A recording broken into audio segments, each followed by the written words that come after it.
organisateur de me permettre de vous présenter un retour d'expérience sur les éléments ludiques que j'ai mis en place dans mes enseignements. Et déjà, on peut se poser. Donc, ces enseignements interviennent au sein de différentes UE, au sein des masters de chimie, physique et analytique, au sein du master de chimie, encore en licence professionnelle, technique analytique à l'UT. Et ces éléments ludiques font partie d'un ensemble de méthodes pédagogiques que j'utilise, aussi bien la classe inversée, l'apprentissage par problème, également l'évaluation par pair. Mais on peut se poser une question, déjà, c'est pourquoi on va ludifier. Alors, le jeu, il a été étudié en recherche depuis très très longtemps, il a été montré que finalement, quand on joue, il se passe des choses d'un point de vue physique dans notre organisme, puisqu'on va sécréter des endorphines. Et ces endorphines, elles vont contribuer finalement à être moins stressé et à être plus détendu. Donc on comprend tout de suite que quand on va jouer, l'étudiant va se trouver dans une situation qui va être beaucoup plus propice pour apprendre, et on a démontré que ça va stimuler son engagement, ça va augmenter sa motivation, et surtout ce qui est important, c'est que quand l'étudiant va jouer, il va pouvoir se tromper, recommencer, il aura la peur de l'erreur. Et un point aussi intéressant, c'est que le jeu, comme ils vont se réaliser souvent par équipe, on va développer les habiletés de communication et de coopération tout en jouant. Donc on travaille également sur les compétences comportementales. Alors on peut se poser la question de comment ludifier ces activités. On va avoir des choses plus ou moins complexes ou plus simples. Donc le plus complexe, on a vu des exemples, c'est créer ses propres jeux. Donc ça peut être un serious game informatique, ça peut être un jeu de plateau comme on a vu avant. Mais on peut aussi s'inspirer de jeux existants et les détourner. Autre chose aussi pour gamifier, c'est qu'on peut simplement rajouter des éléments ludiques.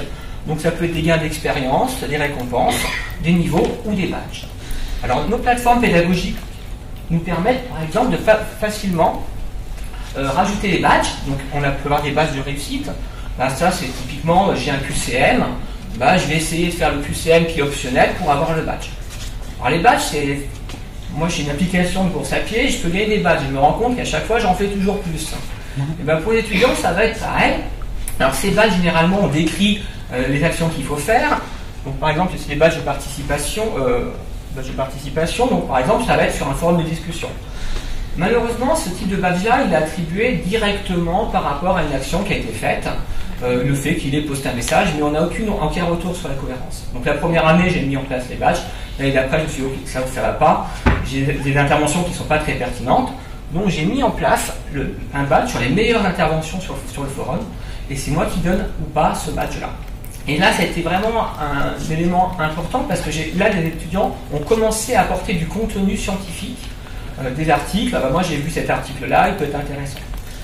Autre chose aussi, sur les badges qu'on peut avoir, j'ai créé le badge mystère.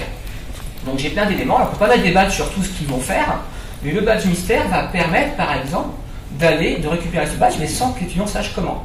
Donc il suffit, par exemple, s'il a vu une vidéo, 2 vidéos et un certain wiki, et il va avoir ce badge-là. Donc les étudiants, ça les amène à aller fouiller un petit peu dans toutes les ressources et bien sûr les visionner. Alors fouiller, cliquer pour avoir un badge, c'est bien, mais comment être sûr que finalement, il voit tout ça. Et là, j'ai aussi créé un badge qui s'appelle le code à valider. Et dans l'espace pédagogique se trouve un code que l'étudiant doit trouver. Et ensuite, il va aller sur un petit QCM, il va remplir il va mettre le code et il aura le déclenchement du badge. Donc ça, cette année, je l'ai mis dans une vidéo. Donc je fais apparaître pendant 15 secondes le code. Et l'étudiant, ça oblige à regarder toute la vidéo. Alors, certes, quand on répond à un QCM, c'est qu'on a vu la vidéo, mais parfois, les vidéos, on les zappe un petit peu. Donc ça, c'est vraiment le plus simple. C'est des petits éléments ludiques qu'on peut mettre en place en distanciel, mais en présentiel, on peut aussi s'inspirer de jeux existants. Par exemple, on peut transformer un QCM en bingo. Donc moi, j'ai fait des cours de spectrométrie de masse, j'ai créé des spectro bingo. Je fais de la chromatographie, j'ai créé des chromato bingo. Donc j'ai créé tout un tas de bingo d'une façon assez simple. Je vais vous montrer aussi qu'on peut utiliser les cartes flash pour jouer au jeu de morpion. Alors, rapidement, le bingo, vous connaissez tous, c'est une grille qu'on a, généralement on achète sa grille quand on va faire un bingo, il y a des numéros et vous avez un animateur qui va piocher, qui va tirer au sort des numéros, et quand vous avez le bon numéro, vous mettez votre haricot ou vos petits autre chose, sur votre grille, le premier qui a une ligne complète lève la main, il dit bingo. Et ça va être pareil avec vos étudiants, vous allez leur demander de créer des grilles, en 3 par 3 si vous avez 9 questions, ou par 16, et vous demandez à vos étudiants de numéroter aléatoirement vos grilles de 1 à 16, par exemple. Et vous allez poser une question, alors une question fermée bien entendu, et l'étudiant va répondre dans la case. Après ça, on corrige. L'étudiant qui a bon, il entourera sa case. S'il a faux, il met une croix. S'il a faux, déjà, ça lui enlève déjà une colonne, par exemple. Et c'est le premier étudiant donc, qui va avoir sa ligne, va lever sa main, disant bingo. Alors vous allez me dire qu'est-ce qu'il gagne? Il ne gagne pas de voiture, mais je leur offre par exemple une visite privée du laboratoire pour voir des choses qui concernent. Ou ça peut être, une fois j'ai une offre de stage à un employeur, je dis j'offre 24 heures d'avance pour répondre à l'annonce. Autre chose, on peut faire les jeux du morpion, c'est assez simple. Les cartes flash, vous connaissez, c'est 2 x 2, donc ça c'est cartes auto, la réponse c'est 4. Vous pouvez faire créer à vos étudiants ces cartes flash, vous pouvez les créer vous-même, et on va jouer au morpion. Une bonne réponse, l'étudiant va pouvoir positionner sa croix ou son rond. L'étudiant suivant va jouer, donc ça joue en binôme. Coup d'après, il faut répondre à 2 questions successives. Et on peut remettre, et après, 3 questions successives. Et c'est le premier étudiant qui a rempli sa ligne ou sa colonne qui a également gagné. Pour aller un peu plus complexe, voilà. On peut aussi créer ses propres jeux. Donc là, je ne vais pas forcément rentrer trop dans le détail, mais là, c'est le dernier jeu que j'ai mis en place. C'est un jeu de défausse. Donc quand vous avez des catégories ou des familles, des choses, des cartes, des choses qui sont liées entre elles, on peut créer un jeu de cartes comme ça, où l'étudiant, donc il va avoir, on a une pile, on donne 6 cartes à chaque étudiant, il y a une pile de défausse, on tire une carte, et il faut que l'étudiant, donc là typiquement il y a un concept physique, un appareil qui est décrit, et il y a son concept physique qui doit correspondre.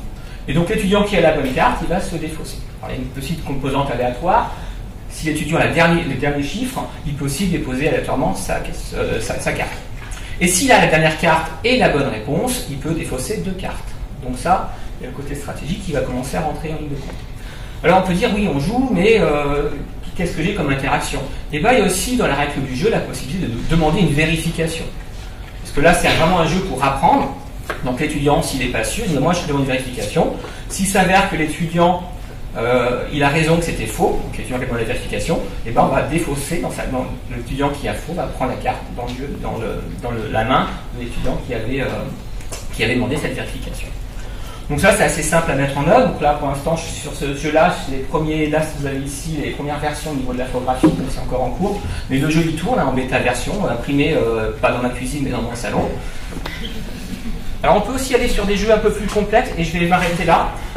J'ai également mis en place il y a quelques années un jeu vraiment de plateau pour l'expérimentation, pour la mise en situation professionnelle. Donc là vous avez des étudiants en train de jouer. Je ne vais pas vous rentrer en détail, il y a des missions à remplir avec ici des différentes combinaisons, etc. Donc juste pour conclure, donc le jeu c'est bien, c'est un outil pédagogique parmi d'autres, on ne fait pas tout avec du jeu, il ne faut pas tout faire avec du jeu. Ça doit vraiment s'inscrire dans un scénario pédagogique, ça peut être dans un cours en amphi, on décide à un moment donné de faire un break, hop, on fait un petit morpion, ça nous prend 10 minutes, un quart d'heure. Et que vous dire d'autre? Moi je serais tenté de vous dire, il faut tester, il faut essayer. Et moi j'ai créé ce jeu-là, le premier jeu, il y a maintenant 4-5 ans. Quand je vois les bénéfices en termes de motivation d'étudiants et surtout à l'examen sur cette partie du cours, ça m'a donné envie de continuer et j'ai fait le jeu que je vais montrer juste avant. Je vous remercie de votre attention et je vous remercie également de faire